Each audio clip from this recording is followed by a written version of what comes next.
Welcome into the fourth episode of Fhs Season Tickets. I'm Michael. And I'm Nick. And we're talking about some Fairview sports to start off today's episode. The boys soccer team beat Cloverleaf 5-0 on Saturday. The girls and guys cross country met at Tiffin, the second biggest cross country meet in the nation. And Ellie Kaufman, huge shout out to Ellie Kaufman. She won a trophy, finished 9th place. Connor Cobain finished first on the team, then Momo, then Paul, then Peter.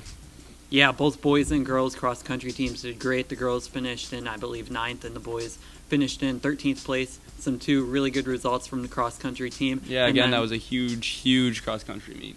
Yeah, and the volleyball teams went undefeated in conference play over the past week, and also they finished 4th in the Rocky River Invitational. Nick, what happened in the football game on Friday? Yeah, unfortunately, the football team took another loss. It was just a really rough gauntlet of we had Rocky River, Vermilion, then Bay. That's just really hard out of conference. So we lost 35-7, and it's just going to be rough. It was just a rough first 3 weeks starting off. Demetrius Allen, though, did get a defensive touchdown, which is really cool to watch, a fumble recovery for a touchdown.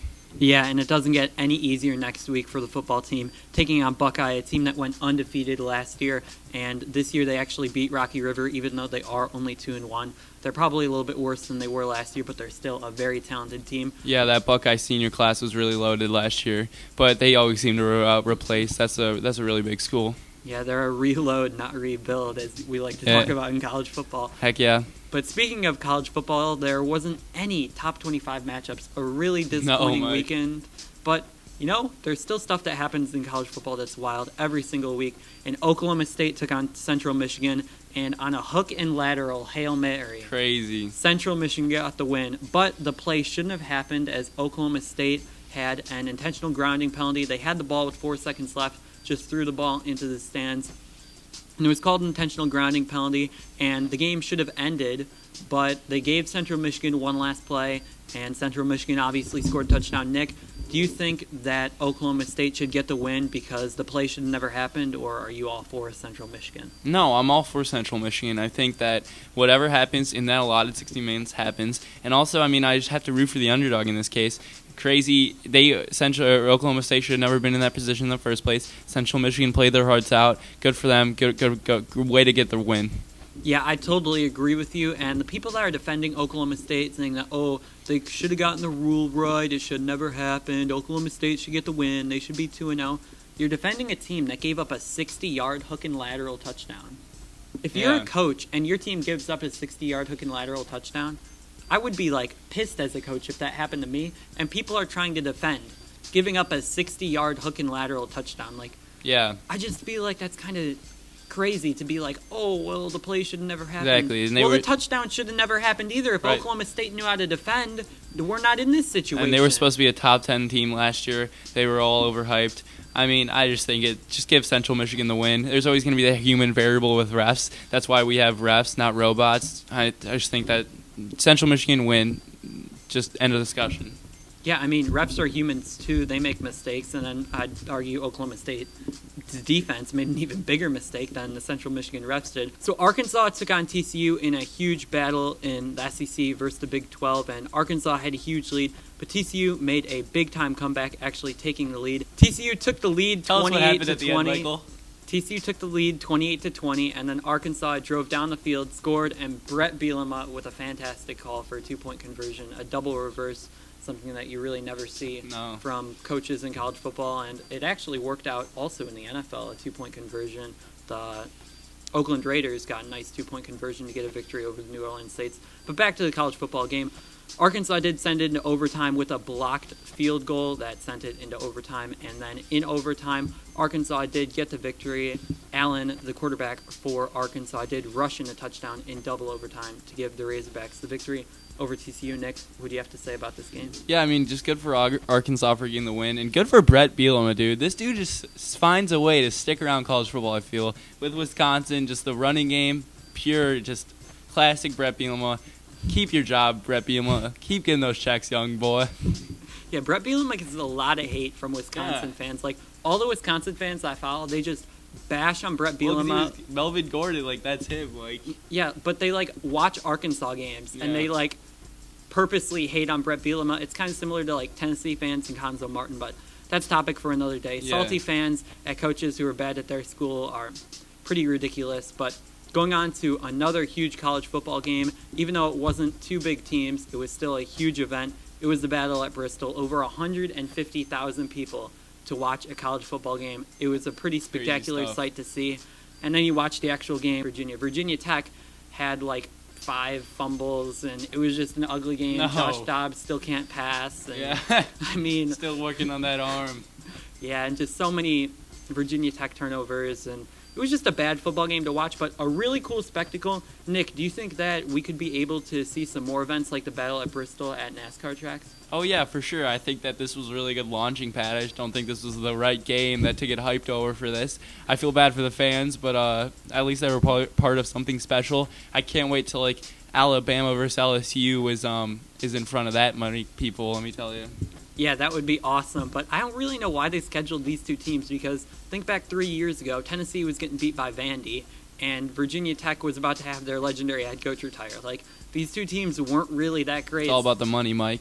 But you schedule like Motivation. the biggest college football game in history, and it's between two average teams at the time. Not even average. Tennessee was like not making it to a bowl game for 3 straight seasons, and then Virginia Tech was obviously on decline. I think the NCAA. I think the NCAA definitely made a noob move in the scheduling of these two teams. The event could have been way better, but was still a success. I hope to see this in some other racetracks. Maybe For sure. get to see some higher profile teams and maybe some better football on the racetracks. But Oh, will also, it come after this success? I think it will come. 150,000 people going to see those two teams. Imagine top 10 teams facing off against each other. You're talking over 150,000. It's gonna be quite a sight to see. Yeah, if you can fit over that many people. But the NFL Week 1 did happen, and the Cardinals took on the Patriots, and the Arizona Cardinals had a chance to win at the end, but Chandler Costanzo did miss a field goal that would have given the Arizona Cardinals the victory. Nick, what were your thoughts about this game? What do you think about Jimmy Garoppolo making his first career start in the absence of Tom Brady due to his suspension? Yeah, I'm actually liking these backups that are coming in for these high-profile starting quarterbacks. I think Jimmy Garoppolo is a good log jam before Tom Brady comes back, and he's gonna learn more. But he definitely did a good job in his debut. But I think I'm sorry, I'm from Cleveland. I just can't get involved in the NFL anymore. I don't know if you guys think that, because just the Browns have just been so bad every year. I just can't wait for a winning NFL team again. I just can't really get involved in the NFL and excited for it. Yeah, totally. I said on FHS Season Tickets Twitter account, make sure you guys go follow that, on the Pittsburgh Steelers versus Cincinnati Bengals playoff game. That was one of the best football games I've ever seen. I know there was a lot of problems with like late hits and stuff like that, but just on the field, the pure excitement in that game, the pure craziness, that showed what this city would bring if the Browns were in the playoffs, anything close to what the Bengals and Steelers did. I was getting really pumped for that game, and the Browns weren't even in it. If the Browns were in that game, Cleveland would have been so wild, and it would have been so awesome. So definitely, I can't wait to see when the Browns make the playoffs. Hopefully, I said it before, I said it again. A Browns playoff win would mean almost as much to the city as a Cavs final win, because just everyone's just in love with Cleveland when we're just the Cleveland Browns when they're bad. Imagine when we're winning. It's gonna be a spectacle for sure. Yeah, Cleveland Browns playoff win would probably be the same amount of craziness as the Cavs did when they lost the finals. I don't think it's the same as championship, but just a playoff victory would be just as good as the Cavs making the finals. But some other NFL news. You mentioned the first start for the quarterbacks. Dak Prescott made his first career start. He looked pretty solid. What were your thoughts about Dak Prescott against the New York Giants? Yeah, I mean, I said it before. Address me as the prophet. I think that my prediction on Dak Prescott is looking really solid right now. He is like what we saw in the preseason. He has a great offensive line. I'll remind you guys what I said. The system is what is gonna do him wonders. He has a great offensive line. Ezekiel Elliott's still good, even though he didn't have the best what we envisioned him to do. And just Dak Prescott looks like a good game manager right now. Imagine when he's breaking out plays that are going to be really high explosive. It's going to happen. I like Dak Prescott. What do you think, Mike? I wasn't as sold on Dak Prescott. He obviously looked very confident and comfortable with the ball. He wasn't making any bonehead decisions, but he didn't really get Des Bryant involved in the game, and I think that's definitely something that he needs to do in the future. Des Bryant is by far his best offensive weapon that he is able to throw to. So if he could get him involved and also maybe lead the team to a victory, I know it wasn't his fault that Terrence Williams did not run out of bounds. If I was an NFL head coach of Terrence Williams, I would be NFL player screaming at him. And get the field goal, young blood. That was just horrible to watch. Just clock management so far in this college football and NFL season has been absolutely horrible by so many teams. I mean, Appalachian State against Tennessee, they're at the 30-yard line with 20 seconds left and can't even kick a field goal at the end. I know there's a couple other instances that just aren't popping into my head right now. But clock management, as Barrett Slee said, every coach needs a VP of common sense, and I definitely think that there just needs to be some more common sense from college and NFL football coaches. But that will wrap it up for this episode. I would like to elaborate on what you said about Des Bryant, though. I just don't think Des has been like the same old Des in like a couple of years now. Ever since like his past couple injuries, and even with Tony Romo on the field, Des hasn't been doing good. That might be partly Dez's fault than Dak Prescott. What do you think?